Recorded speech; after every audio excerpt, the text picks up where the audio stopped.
pick this back up again. We're ready to go. I'm going to sit down because my back is killing me. So I think everybody has gotten a summary of apocalyptic stuff. Haley, have you? Yes, that's what I thought. So I don't need to go through this again. Here's where we are. The 6 seals. Is that right? Yes, good. And all right, here we go. So I hope, let's see, it should be printed on both sides this time. Good. And I put in little lines at the as I've broken it up for our study. So, but just a little background before the first chunk that we'll look at, verses 1 through 8.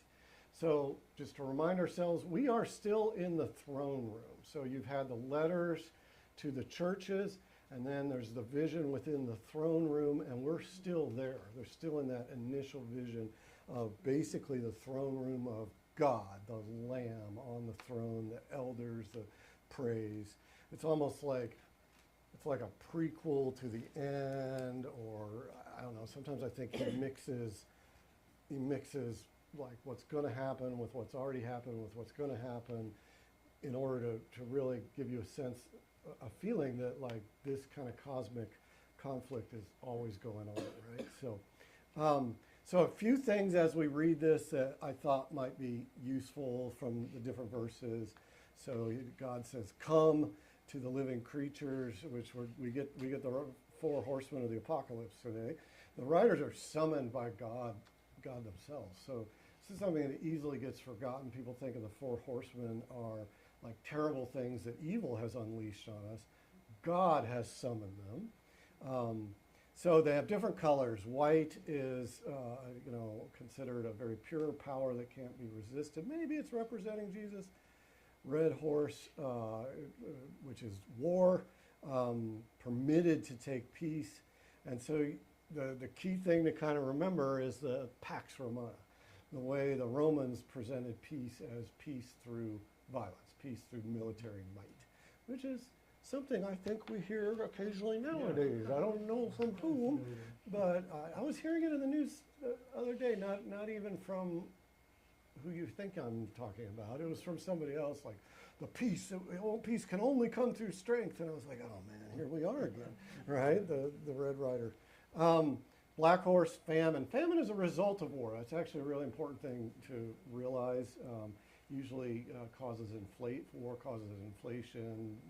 Back in the past, fields would get burned and destroyed and that sort of thing. And then the pale green rider is death or pestilence, sometimes called Hades. It's got some connections with the Greek god of the underworld. And this is, I don't know, is it Dürer? How would you pronounce Dürer? Yes. Yeah, a little umlaut. I couldn't get the umlaut to show up. I don't know why. All right, who wants to read either translation? And again, we're listening to this, what catches us off guard, and in particular, what do we think might be meaningful for us today? So who wants to take the first step? Okay, Nancy. Then I saw the Lamb open one of the 7 seals, and I heard one of the 4 living creatures call out, as with a voice of thunder, "Come." I looked, and there was a white horse. Its rider had a bow, a crown was given to him, and he came out conquering and to conquer. Oh, we got to get that closer to you. Keep going. When he opened the second seal, I heard the 2nd living creature call out, "Come." And out came another horse, bright red. Its rider was permitted to take peace from the earth, so that people would slaughter one another, and he was given a great sword. And then he opened the 3rd seal. I heard the 3rd living creature call out, "Come." I looked, and there was a black horse. Its rider held a pair of scales in his hand. And I heard what seemed to be a voice in the midst of the 4 living creatures saying, "A quart of wheat for a day's pay, and 3 quarts of barley for a day's pay. But do not damage the olive oil and the wine." When he opened the 4th seal, I heard the voice of the 4th living creature call out, "Come." I looked, and there was a pale green horse. Its rider's name was Death, and Hades followed with him. They were given authority over a fourth of the earth to kill with sword, famine, and pestilence, and by the wild animals of the earth. The word of the Lord. Thanks be to God. Sometimes that's all you can say. All right, as always, any immediate sort of thing, questions you might have been curious about that a commentary might be able to answer, I might know off the top of my head.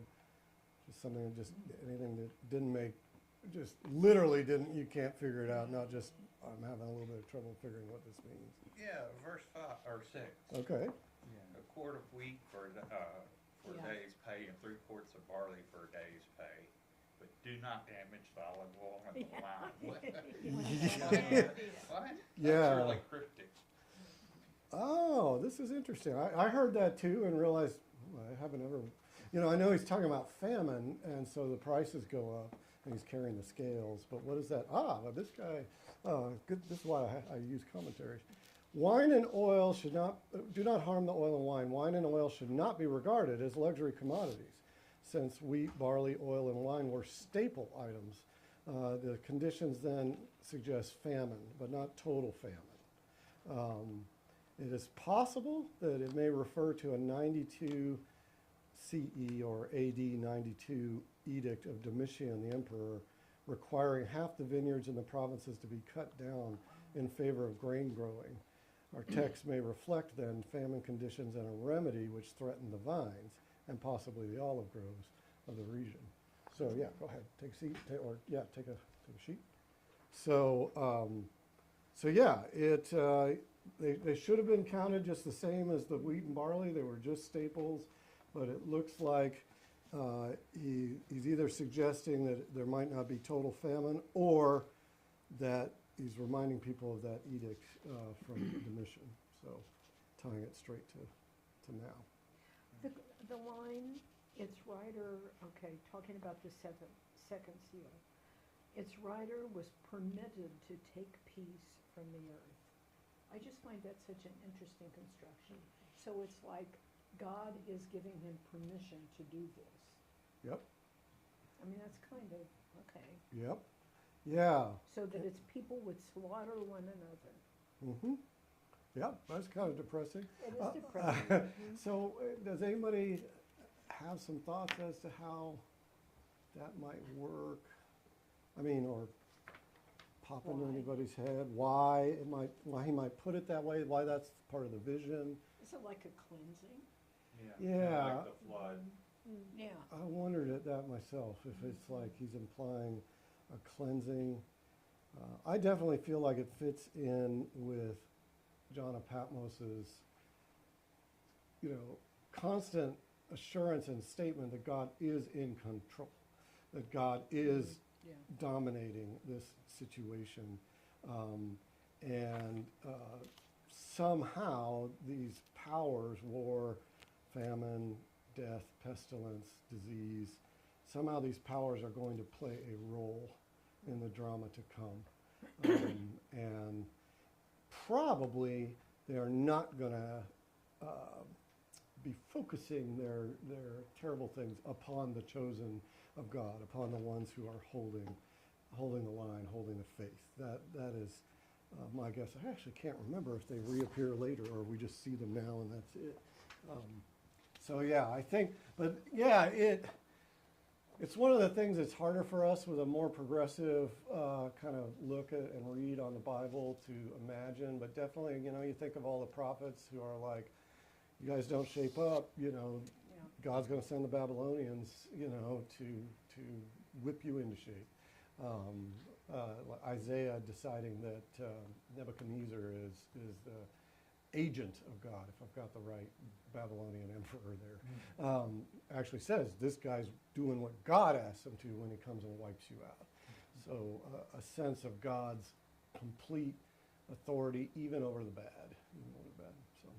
Well, even like the reading today, where the reading was. Oh, yeah. So here are your houses, go out, enjoy them, do well where you are now. That's where you are, suck it up. Yeah. and I caught my ear too, their welfare will be your welfare. Yeah, exactly. That was really It's like, I hadn't really heard that before, and I thought, you know, it's like, well, be concerned about the people around you regardless. You know, realize that we're all part of God's creation, and even the bad guys who've hauled you off into this is an opportunity where, you know, I don't know. I started pondering what it might have meant by that, what I had in mind. Other thoughts, other things that, I mean, this is just a description, so it doesn't necessarily, but I want to make sure. Oops. All right, let's move on. Who wants to read? So, got it again broken out by line, so it'll be verses 9. Oops. Oh, yeah, there we go. Verses 6, 9 through 17, starting with when he opened the 5th seal. So who would like to read that? David, you look like you're... When he opened the 5th seal, I saw under the altar the souls of those who had been slaughtered for the word of God and for the testimony they had given. They cried out with a loud voice, "Sovereign Lord, holy and true, how long will it be before you judge and avenge our blood on the inhabitants of the earth?" They were each given a white robe and told to rest a little longer until the number would be complete, both of their fellow servants and of their brothers and sisters who were soon to be killed as they themselves had been killed. When he opened the 6th seal, I looked, and there came a great earthquake. The sun became black as sackcloth. The full moon became like blood, and the stars of the sky fell to earth as the fig tree drops its winter fruit when shaken by a gale. The sky vanished like a scroll rolling itself up, and every mountain and island was removed from its place. Then the kings of the earth and the magnates and the generals and the rich and powerful and everyone, slave and free, hid in the caves and among the rocks of the mountains, calling to the mountains and rocks, "Fall on us and hide us from the face of the one seated on the throne and from the wrath of the Lamb. For the great day of their wrath is come, and who is able to stand?" Who shall stand when he appeareth? When he Isn't appeareth, that, Messiah. Yeah. A couple little things under the altar, martyred for the sake of Jesus. And actually later in tradition, martyrs and other saints would be buried underneath altars. I wondered if you guys picked up the allusion in a great earthquake, sun turned black. Anybody? You did. There you go, very good. Jesus' crucifixion. So when Jesus, the curtain of the temple tore in two, and the sun went black, and there was a great earthquake, and the dead came out of the grave. So lots of allusions to other aspects of Scripture. So, thoughts, questions? I think it's really interesting that, like, the phrase "the wrath of the Lamb," those two images that seem so contrary to one another, that come up over and over in this book. Yeah, hide us from the face of the one seated on the throne and from the Lamb's wrath. And they're actually calling out, the ones who've been martyred are calling out for judgment, which is certainly, I mean, I think it's very relatable, you know, it's very relatable. The hope that those who are causing suffering, especially to people who are witnessing God's, witnessing the true teaching of God, not the teaching of the Roman emperor considered a god. Wanting that kind of judgment. Do you guys ever, let me put it this way. I have thought more and more about the value of the sort of notion of God's last judgment, because it takes away my sense that I have to render judgment on somebody, right? Or it takes away my desire for, I really want something bad to happen to this person in my lifetime. It may not. And yet there will be some form of perfect justice. And when I think of it, I think it's going to be perfectly combined with mercy. So it doesn't have to have these kind of like gruesome images attached to it. But the idea that those who have done wrong, who have embraced doing the wrong, will be judged has begun giving me more and more comfort, you know. Other thoughts? Well, I think as we feel less and less control, and we don't have confidence in our own justice, so to speak, that, and I look and I think about enslaved people, because they were incredibly devout Christians. And my understanding is that for them, it was that they didn't necessarily think that they were going to experience that kind of vindication from the injustice they experienced, that they were looking to some afterlife. Yeah. And Yeah. that's kind of what, you know, when you feel like you're not gonna get it in your daily life, then it gives you hope to think at some point it'll happen. Mhm.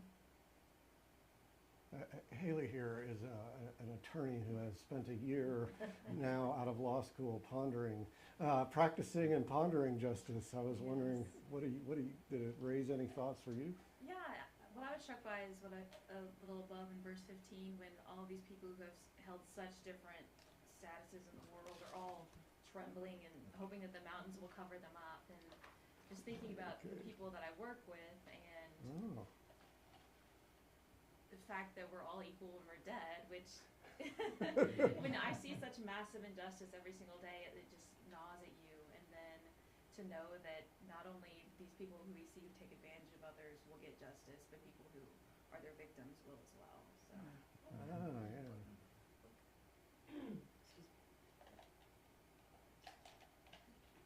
Take it up. What kind of law are you? I'm a public defender. Yeah, it's awesome. So are you, criminal law? Yes. I Criminal law. want to go into international criminal, so. Well, that's cool. Close to prosecution side. Yeah. But that's true. But yeah, I really like this passage, even though it's scary. It is.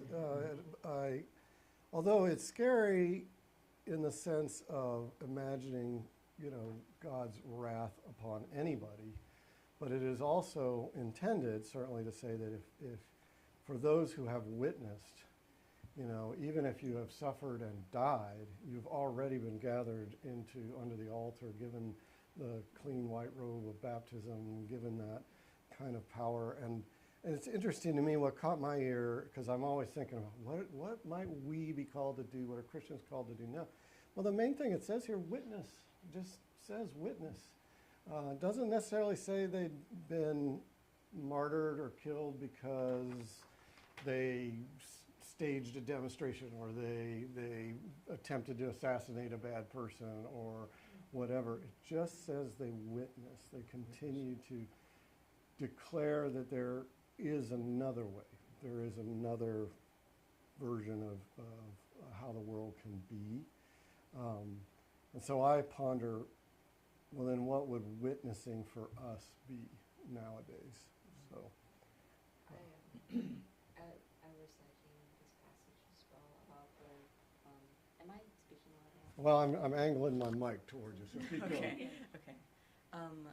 Speaking of like the justice thing, I was liking this passage about justice as well because just like how you're a public defender and such, I think it's so incredibly important that all sides are heard, because I know that sometimes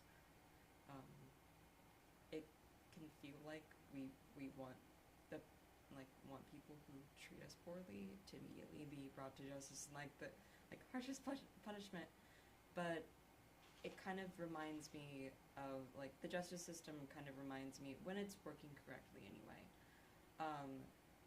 it reminds that there is a balance, and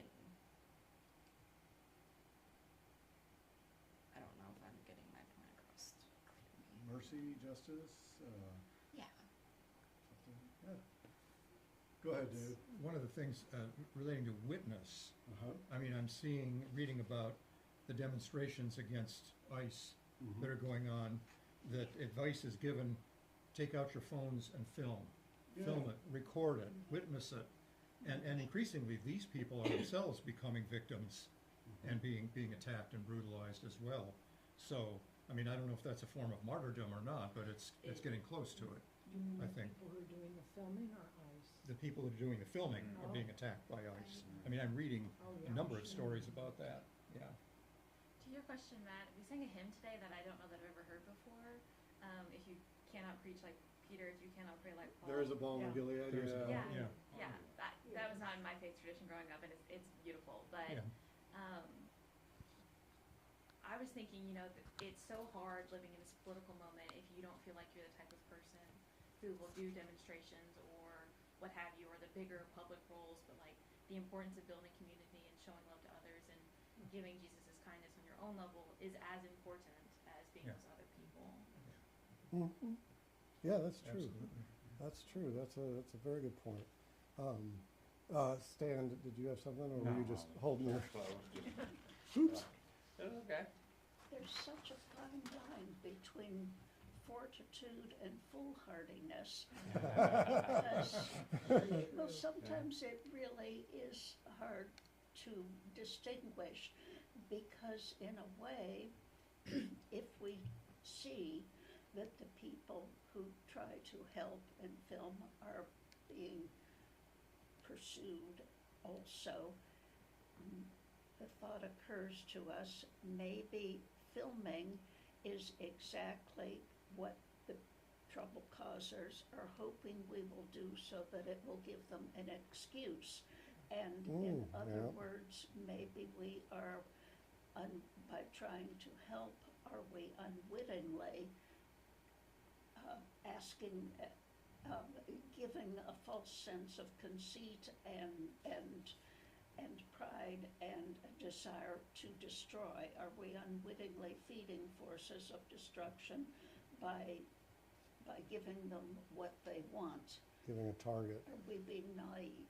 Yeah, that's a really good point. That's a really good point, because like one of the things you get thrust into in these situations is like suddenly having to be rather strategic in your thinking, and because it becomes this all-encompassing problem. It's not just like speak out against this, come to the school board meeting, that sort of thing that we might do standard. It's like, you're right, this can have this unintended consequence, this might threaten somebody.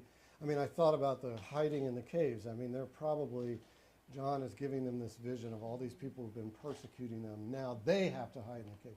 That made me, well, Christians were probably hiding from time to time, conducting their worship in secret. It's certainly by the time Revelation was written, which is end of first century, early second, Christianity was still forbidden in the empire. We have accounts of them being persecuted and killed, and so they had probably had to hide. And it got me thinking, sometimes you have to live another day. And yeah, it's hard to make those judgments. And you never feel good about it. And I'll give you an example, because the issue is past. But right back when I first started doing this stuff, and then everybody in Bloomington, not everybody, I'm sure, but lots of people in Bloomington wanted to do something, wanted to stop it. And let's see, how was the sequence of things? The mayor meets with with head pastors, church leaders, once a quarter in Bloomington, which is kind of nice, and just listens to what we've been seeing, and then passes on things that she thinks might be useful, and then we talk about common problems. And this one, we were all talking about what could we do? What could we do if they do this? And you know, the challenge you wind up in is that, well, if they have a warrant, there is not much you can do, right? You know, if I can go chain myself to the door, and they'll have to cut me off and arrest me for interfering with the police, but then they'll just go in, right? And maybe it's worth taking that big stand, or maybe it's not.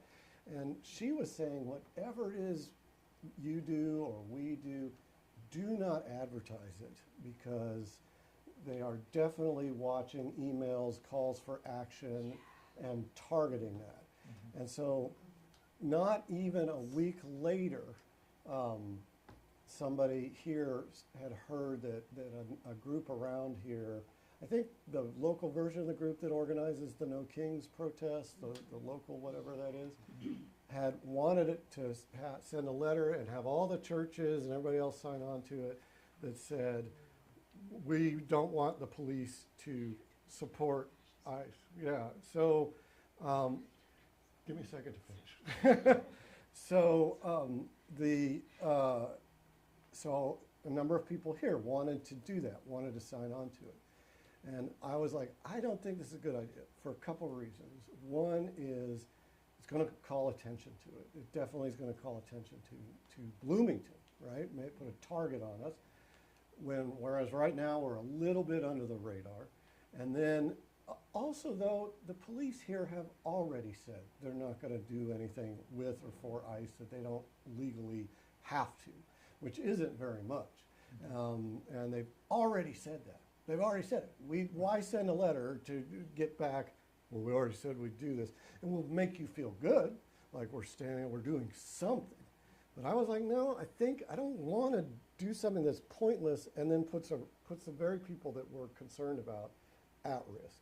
But I don't know if some of the people I was arguing with, and they're Trinity parishioners, I don't know if they've forgiven me for that one, because they just wanted to take action, and this seemed like an action. But I don't know, sometimes you have to hide in the cave, and you have to wait for the right moment. Yeah, so, did you want to add something to that? Said you will. And I thank you for telling me to pause there. I was getting ahead of myself. But yeah, it's and I want to be delicate with how I say this, because I know that we are living in a really delicate time. But because my genocide studies and such like that, unfortunately, I am in a bit of a limbo period. I'm not going to explain that right now, but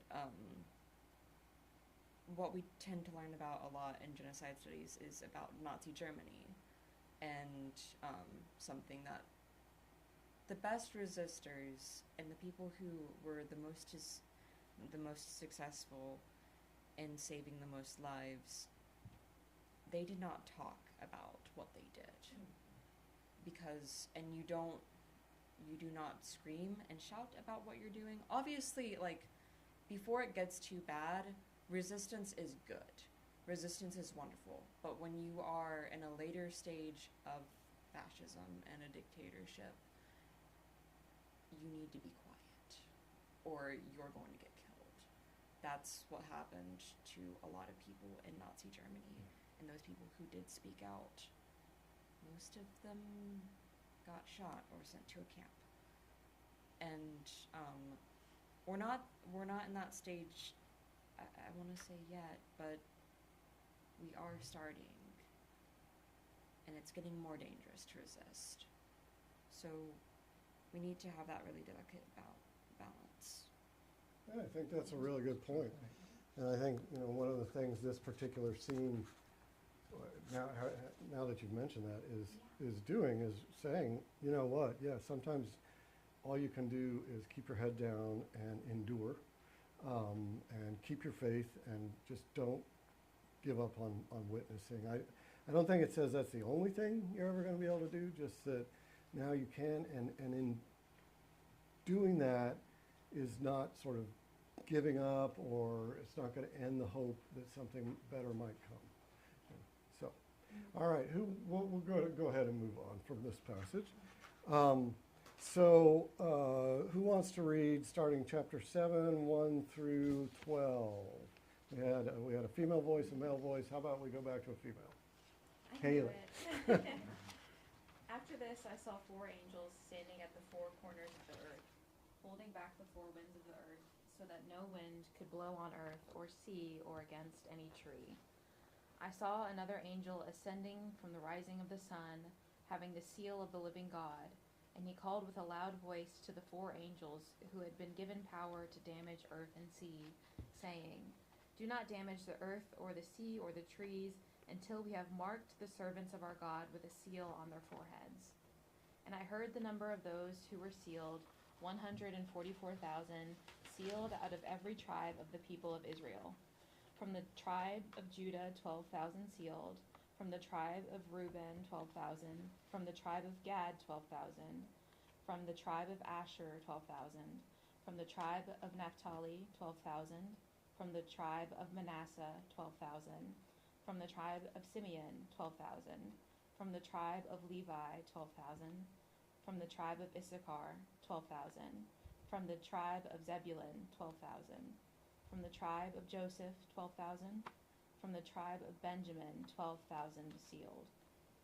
After this I looked, and there was a great multitude that no one could count, from every nation, from all tribes and peoples and languages, standing before the throne and before the Lamb, robed in white, with palm branches in their hands. They cried out in a loud voice, saying, Salvation belongs to our God, who is seated on the throne, and to the Lamb. And all the angels stood around the throne, and around the elders and the 4 living creatures, and they fell on their faces before the throne and worshipped God, singing, Amen. Blessing and glory and wisdom and thanksgiving and honor and power and might be to our God forever and ever. Amen. Amen. Thank you. This is a really interesting little interlude between opening the 6th and the 7th seals. So we've seen kind of like talking about what may be unleashed upon, what is being unleashed upon the earth in terms of God's dealing with the evil that has become on earth. And there's a few kind of key things that are interesting in there. This is a traditional representation of each of the 12 tribes of Israel, which it goes way back to Genesis. So the reference to the 4 winds, again, God's destructive powers. It's something we don't tend to think about or want to think about, but perhaps it can provide some hope and strength in the sense of evil doesn't have the power advantage over God, which it could certainly feel like that. I hadn't thought of this till I read it in the commentary, seal on their forehead. Right, you would seal a document with a seal that showed that it was from and owned by whoever it was that had sent it. So they are owned and protected by God. We now get into some of the great numerology, the 144,000, which is like 12 tribes squared times 1,000, like something to do with fullness, like a nice full restoration kind of everything. Now, this last one, I started digging into it, and I still don't quite know. There are different lists of the 12 tribes of Israel, and it gets a little bit complicated because some of them split into different tribes and then realigned. The children, they're all originally the 12 children of Jacob. But oddly, in this list, the tribe of Dan, which is associated with the hero Samson, as in Samson and Delilah, in Judges, is omitted, and Manasseh, the tribe of Manasseh had become a half tribe with Ephraim out of the tribe of Joseph in the Technicolor Dreamcoat guy, and so Manasseh isn't originally on the list of 12 tribes, so it's replaced Dan, and Ephraim, which is the other half of that, doesn't get listed here. Is curious. It's very curious and probably had some real significance. Sometimes I think some of it is just lost. I did find it, Manasseh, the king Manasseh originally was on Saul's side, but changed his mind and went with King David. So maybe it has something to do with like picking the right horse, picking the one who ended up being righteous. But all right, we'll stop. Blessing, actually it's interesting, blessing, glory, wisdom, thanksgiving, honor, power, and might, 7. So like the numbers just keep flowing. There's a perfection is what is sort of beating into your head. All right, thoughts? I'm thinking of the vocal version of that from the Messiah. Yeah. The great Amen. Mm-hmm. All of this, blessing, glory, wisdom, honor, they're all, the whole choir is singing it out, throwing it out there joyfully. And it's gosh, I just suddenly realized, do we feel like saying that when we're so looking around and feeling so helpless and watching all kinds of terrible things happen, if not directly to us, to people we know, or just people we care about, or just people. And it started, maybe I should, like every morning, blessing and glory and wisdom and honor and power and might to be to God forever and always. I mean, that's more important than what we're living through now, because what we're living through now has happened maybe not exactly like this. I don't think it's a one-to-one match, but there's some similarities. There's a quote that I like that I think exemplifies really well, and it I don't remember exactly how it's said, but it essentially goes like there was a crying child, and I shook my fist at God and said, God, why is this child crying? But then I realized that the screaming and crying child of hunger was God screaming at me. I like that quote a lot. Yeah. It's it kind of fuels my genocide studies. Thank you. Anne, you said, Something just popped into my memory that's a quieter version, but I couldn't help thinking, do they still play the Ingmar Bergman film, The Seventh Seal, and Wild Strawberries? Because that's much quieter, but you have Death playing a chess game Chess. in with the the knight. one, and then in the other, you have the woman with the child being the image of what is left for the force of good, salvation. And I think Bergman wasn't he the son of a Lutheran pastor? Yeah. I believe he was. I don't know, but that's Yeah. interesting. He was kind of rebellious too. Yes. Yeah. And there are different ways of giving thanks. Yes, of course, we think of the Messiah. But that was just an odd memory that popped up because I can remember when I saw the Seventh Seal in high school, I was fascinated. And I've never quite forgotten it because there's a stillness in it that is very chilling, but then when you pair it with the other film, you have two sides of the question. You have the feeling that maybe there's nothing we can do in a way that we must face death with fortitude because we know it's the will of God, and then salvation comes very quietly in the image of mother with child.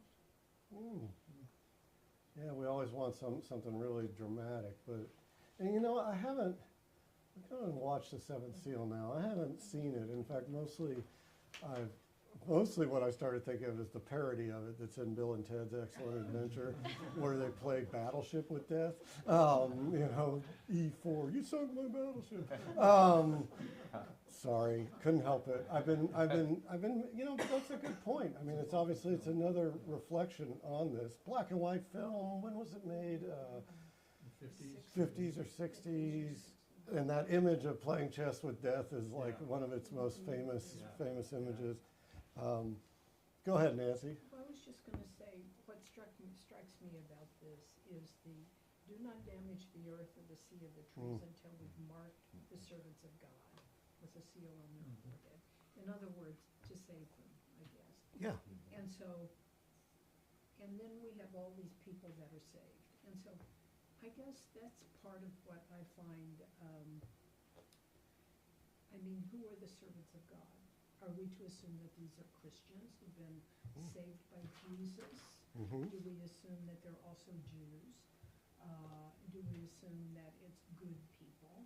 Or do you have to, this comes back to me, the idea of do you have to be baptized Christian to be saved? Oh, gotcha.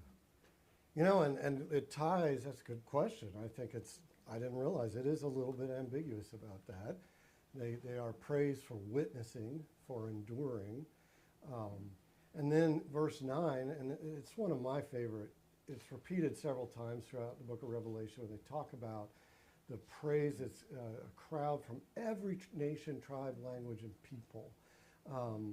So it's like it's a worldwide salvation.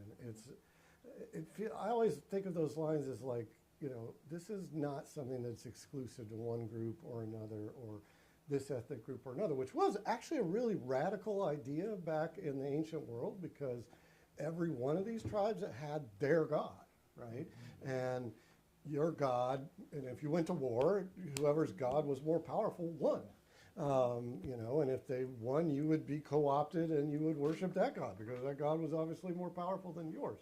But this is showing a kind of universality, I think, of it, and a diversity, the importance of the diversity of the witnesses. Except here it says our God Yeah, that's true. in both translations. Victory I don't know belongs what to it is. our God. So a That's the diverse, part that I find limiting. yeah, and that, I might say like, well, we don't have to take this as the only Yeah. document that talks about salvation. Certainly, John is writing to a group that feels they're suffering for their faith. So this is intended to give them strength and hope and courage.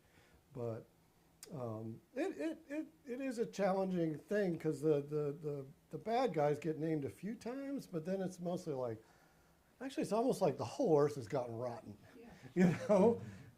and which sometimes it feels like that. And there are, I have those moments. That's a Gnostic idea, was that like this world was created by a bad God, and I often feel like if you just look around, it's not an unreasonable conclusion, right? Like so the important part of our faith says that it's good, right? It might have turned bad, but it's good. And before we move on to the last passage that we're going to look at for today, I did want to point out something I just noticed.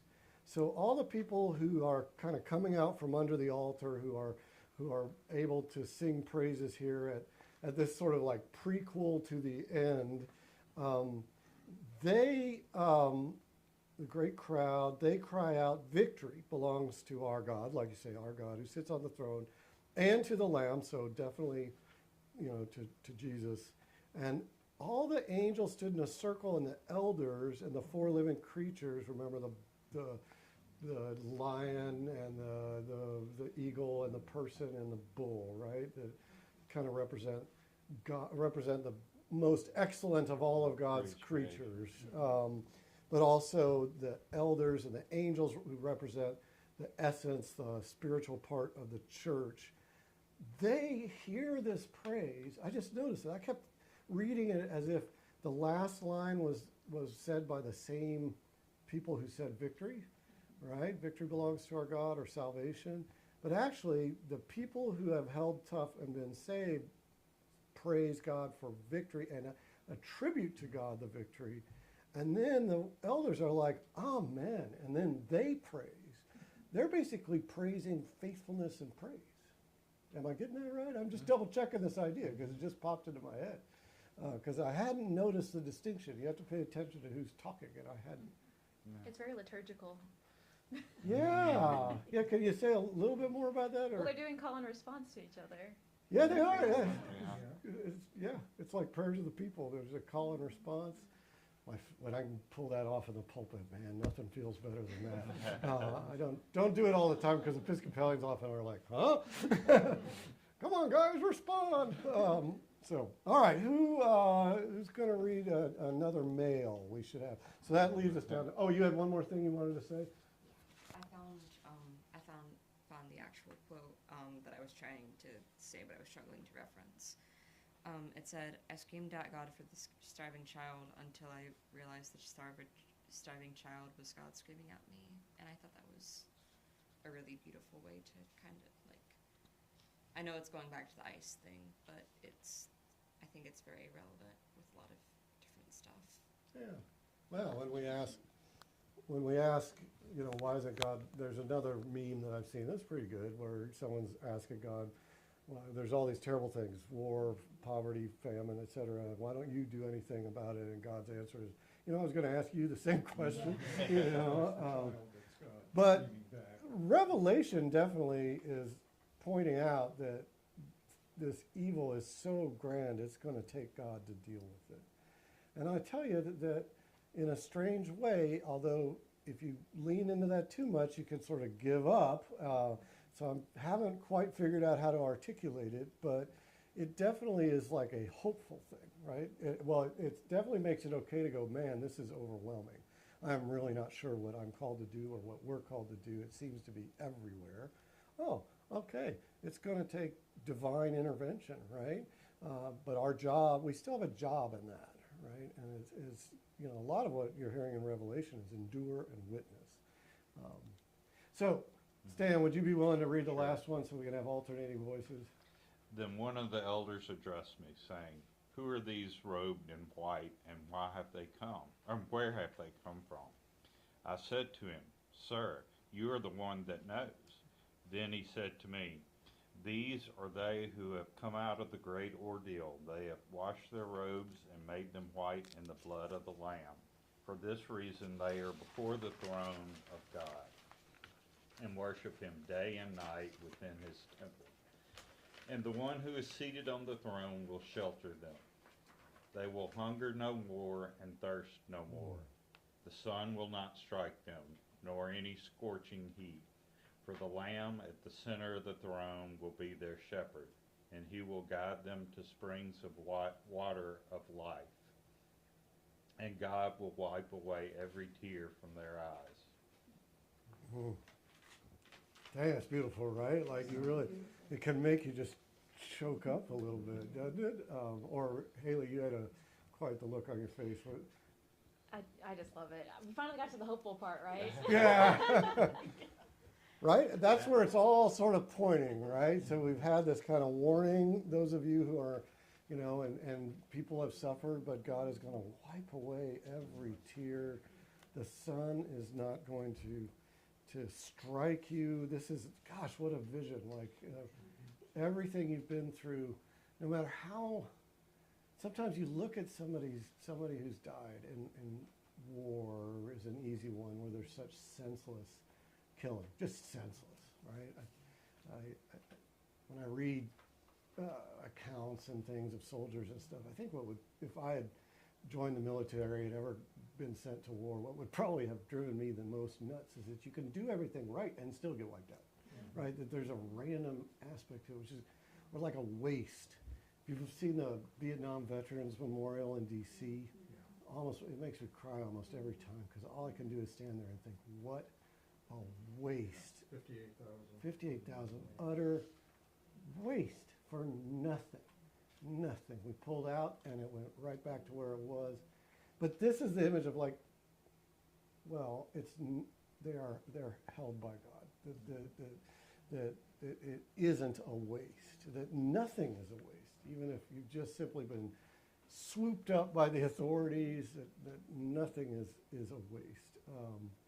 So anyway, here's a few things that might help, but what other things did you guys hear? Yeah, I was just thinking this. I was like, that sounds like Isaiah. Of course, yeah, it does sound like Isaiah. So there's continuity, right? Actually, in a way, it's sort of saying this is a continuing of what God has always promised and what God has always done, going all the way back. It's not so much a brand new idea as an application of the same ideas to a new situation. Yeah, it's never necessary. Oh, well, I don't know. My brother was in the military, and he would say, war is sometimes necessary. It is sometimes even the thing you need to do, but it is never a good thing to do, is the way he put it. It is never a good thing to do. I also, I look for images to show you guys, but I tend to focus, boy, let me tell you, the more contemporary Christians have made all kinds of images of Revelation, and they're very modern looking. So I tend to look for more classical images. I cannot find any that put a slaughtered lamb on the throne, which is really interesting to me in a way, because that's what he's insisting on. And so I'm just asking, I don't know, why is that? That's a curious question. Is it like in later ages, when the church itself was more triumphant, that they wanted to emphasize the triumph and not the suffering that comes before the triumph, not God's own suffering, not what is sometimes a necessary suffering, I don't know. That's what some art This would make a good PhD for an art historian. see if you can dredge one up, Yeah.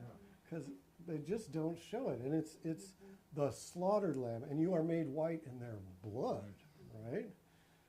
I think because it would have been too, almost sacrilegious for Christians to see the image of the Lamb, which is Jesus. It's one thing to see images of him bloody and everything on the cross, which Catholics have done beautifully. No, really. Yeah, right. But I think to take him on the throne and then to represent the murder, the slaughter, would have been held almost sacrilegious as an image. I feel like people are scared to say what really is and what needs to be said about that, because I feel like, in my opinion at least, because I grew up Christian, and as a kid I probably would have thought it was sacrilegious because I grew up Nazarene, but now that I'm much farther in my journey as a person, I don't think it would be sacrilegious at all. I actually think it would be probably the most Christian, because it's honoring those innocents who were murdered. And that's kind of what is most looked upon in the Psalms. And in communion, I mean, it's very literal. We eat his body and we drink his blood. Yes. I mean, and that's in the liturgy. Right, You know, yeah. and it's that's pretty strong, pretty stark. I But do. you're true, image-wise, have you ever seen an artistic image of that? Of the slaughtered Of lamb the on the slaughtered throne. lamb on the throne? I can't think of No. anything. I've seen a lamb slaughtered once before, Yeah. and it is a bloody business. And you usually start with the neck. But go ahead, Kathleen, I saw you had something to say. Go ahead. Well, yeah, just that whole idea, at the sacrifice, all of this idea of a sacrifice, there's an exchange at that point, somehow, with God. And that we're giving something to God, but then God gives something, it's for something good. Mhm. That's why we're doing the sacrifice to begin with. It's for something good to come from that. So at that moment, the slaughtered lamb is, at that moment, what we're not representing is the goodness that comes Mm. from all of that, from God. It's like Christ offered himself, and then, Right. There was a purpose to it. there was a purpose to it. And that's probably hard for artists to capture in a picture. It's hard to grasp overall, like Yeah, yeah. salvation theory, like how Yes. exactly did that work? Yes. Soteriology. It's But that moment beyond the actual literal sacrifice itself, but at that moment of sacrifice, what then has transpired. And as somebody who is myself and is an artist and musician, it's also kind of the fear of like how it's going to be perceived in the public eye, because that could an image an image that controversial could make or break your career.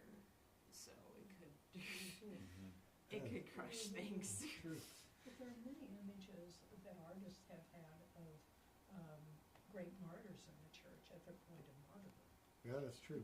Saint Sebastian, all shot full of arrows. Who's the guy that was roasted over a grate in Rome and reportedly said, "Go ahead and turn me over. This side's done."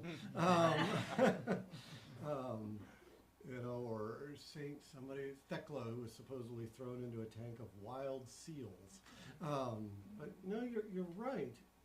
At the same time, I was just thinking, like, the choice of images, like, if you're going to try to be resistant, and like resistance movements always use images, and often maybe satirical images or dramatic images, but the choices are really important, right? Because too much in one direction, and you basically lose your audience. Not enough, and you're really not making your point. But anyway, enough on the image. Got just a couple more minutes to see if anybody else had thoughts or stuff from this section, from this kind of beautiful, what you've been through is not the end, and that there'll be a turnaround. Does it give, I've been trying to think, does the notion of Christianity, Christians have spent a lot of time sort of saying, you suffer in this life, but everything's going to be great in the next. So like you do these obnoxious things, or you follow these rules, or you suffer for the next life. Does that resonate with anybody anymore? Is that important? Not to me, not so much. I've been struggling with it. I've been feeling like it wasn't a central part of Christianity for me. But when I think not as much about myself, but about people who are being persecuted, people who are suffering, the idea that suffering is not simply a meaningless thing that just comes to end when they die and evaporate into the universe, that there is a wiping away of all tears, whatever that might look like. That increasingly becomes something I can hold on to. Not necessarily so much something I take literally, but something I can hold on to. I don't know, I'm kind of just been more and more open to that as a source of hope. There's an interesting book along some of those lines by Tom Wright, who was an Anglican bishop. Mm-hmm. It's called Surprised by Hope. And it's a study of death, resurrection, and in effect the meaning of heaven. Mm-hmm. It's dense and it's very long, but we had a discussion group of that at my previous church, and it was very stimulating. I can remember it to this day. But it spoke to many of those questions. Is this N.T. Wright? N.T. Wright. Yeah, Oh, the yeah. Anglican Right. bishop. And it's available He's on. a good you know, writer. He's Yeah. also kind of homophobic. I've thought about bringing some of his, he's got some really great Is he? stuff. He's got a book called Evil and the Justice of God that I found very, very useful, and I was like, yeah, I know this guy. He's opposed to same-sex marriage. He's opposed to ordaining. But this other stuff is fabulous. I mean, this is a lot of his exegetical ideas, his theological ideas are good. So I've simply been trying to ponder how Yeah. we might address it. It all goes Because, like, together. honestly, of all the theologians I've read, none of them are perfect. None of them say, I don't agree with everything they say. So sometimes, He's Anglican, right? yeah, Yeah, he's yeah. Church of So England. He was that's Bishop why- of Durham, which He's is a professor like, now, I think. right after, it's like after York. It goes Canterbury, York, Durham. Yeah. I mean, he was like a major player. But he is really good in his writing.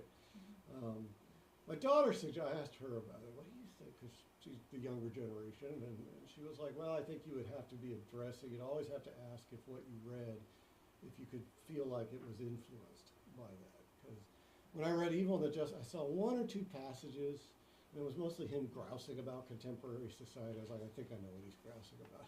But he didn't say anything. And then the rest of it was like pretty far away. But then how do we look at theologians that were like, 100 years before? Right. Because we use them all the time. Yeah, we did. And yet we didn't hold them to the same lens. Yeah, no, I agree. I just ponder it. It's a hard balance, I think. But, all right, I can't remember how we got off on that, but the surprise of hope, yeah, I mean, that's, I think one of the most difficult things is to have what I would call an authentic hope, a hope that isn't based on anything you see. Because you try to base your hope on something you see. If only this person wins this election, or if only the Supreme Court does this, or if only they do that, then I'll have hope. Well, you're just going to be disappointed. Sometimes you're going to be happy. There's nothing wrong with that, but that's not a good place to His place hope. primary point that he made is working in this life for the kingdom and putting your life to that, and that represents what you need to do. Yeah. And not think so much about the details of what's after that, but it's building for the kingdom. Yeah. And the way he puts it is really effective, I think. The one thing I have a hard time with in the Nicene Creed is the idea that we're all gonna be resurrected in the physical body. You don't like the No. bodily resurrection, Yeah. yeah. That And- was there. Yeah, original. and so when I read this stuff, it's like, are they thinking about bodily Is this the Spirit? I mean, what's happening? Well, I think he is probably imagining a bodily resurrection. It's, I always try to remember. Do I get to be 25 and weigh 100? Right, well, that's what everybody asks. Which body do I get? I get one with a better lower back. You know, I've thought about this a lot. There is some, you know, I think I've talked about this before. In the ancient world, you didn't have a body, you were a body. There was no you without the body. Oh, wow. So that Paul, all these guys, there's no way they could imagine a non-bodily resurrection. Because there was no dichotomy, mind, body, soul, body. It was you were a body. It's really, I think, very hard for us living post-Descartes to imagine that. And I blame, when in doubt, blame Descartes. Put Descartes before the... But anyway, what's also important to know, though, is that there was a belief that every material thing had a spiritual aspect. And so when Paul talks about the bodily resurrection, I think in 1 Thessalonians, and he's like, well, you're not going to be raised a physical body. This thing's gross, right? This thing is like flawed and sinful. You're going to be raised in your perfect body, in the perfection, the perfected body. And as a modern person, I still try to ponder that. I start thinking, well, maybe I can extend that to be just like, there is an aspect of the meanness that will continue. Yeah. That the promise is that there is an aspect of matness or haliness or whatever that will not be lost, that will continue. Will I be wearing a white robe? Well, if I am, I'll be pleased about it. I'm used to it. I've got a couple of olives. I like the one with the little Celtic thing. Anyway, it is a tough one, but it's also because, you know, they really couldn't imagine personhood without a body. Yeah, and it's even hard for me because we just have such a distinction between the two. So, all right, and then Mark has been waiting for quite a bit. Let's do him, and then you, and then we're going to have to wrap up. We've already gone over. Okay, so what strikes me about this discussion about hope, okay, I go back to the King quote, "The arc of the moral universe is long but bends towards justice," right? Okay, and I think this is providing hope, whereas who wins the next election is got nothing to do with it, right? Yeah. So I would be distraught if I didn't believe the arc of the moral universe is long and bends towards justice. If I didn't believe this, I would be distraught. But I'm happy that it does. Yeah. And it gives me hope. Now, I'm not entirely sure that John of Patmos would say it's a nice, consistent bend Oh, towards yeah. justice. But he is saying that that is where it's going to end. Yeah. That is where it's going to end, even if we don't see it now. We'll let Anne have the last word. Anne, take it away. Well, I don't know if I'm worthy to have the last word. You are. But You are. another memory popped into my mind.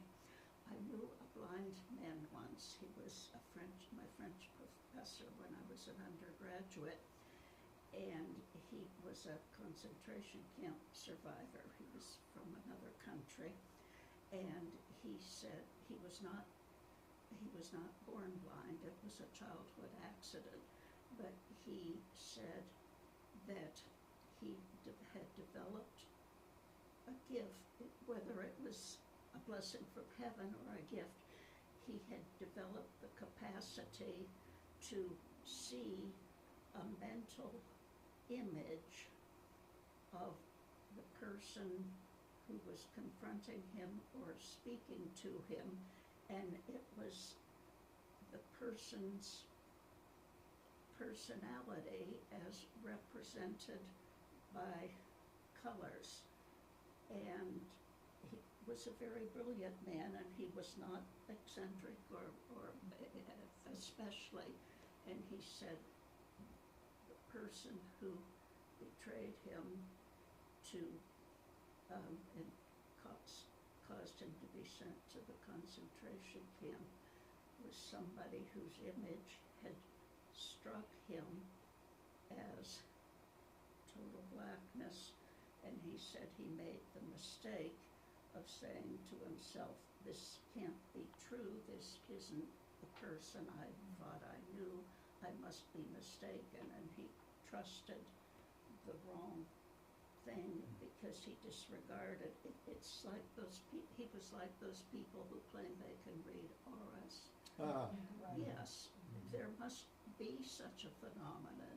Now, I haven't experienced it, but as I've never been totally blind either, though I've been very nearsighted. But he said it was, he did have the ability to sense the personality. In effect, he saw an image, and it wasn't the outline of a body, but it was it was the color of a personality. And he said he was only wrong the one time when he trusted the wrong person. But that has stayed with me all Yeah. through my life too. You know, there is, and I think this is one of the big messages of the book of Revelation, is that there is more going on than we necessarily see very clearly, you know, and in some way that's like a comforting thing to go ahead and admit and embrace, that like, you know, there's more between heaven and earth than is accounted for in your philosophy, Horatio. It's, and that we are part of something bigger. For whatever reason, that's very important to me. I was talking to my wife about it. She just doesn't care. She's just like, I don't care. I think we make up our meaning. We, you know, if you think it's bigger, we've just made it up, or I don't need us to be part of something bigger. And I went, okay, that's fine. I do. You know, I do. And I think Revelation speaks to that. So, all right, 2 weeks from now, we'll rejoin. Thank you all very much. Thanks for a good conversation. And thank you, Jeff, for filming it. And see you in a couple weeks.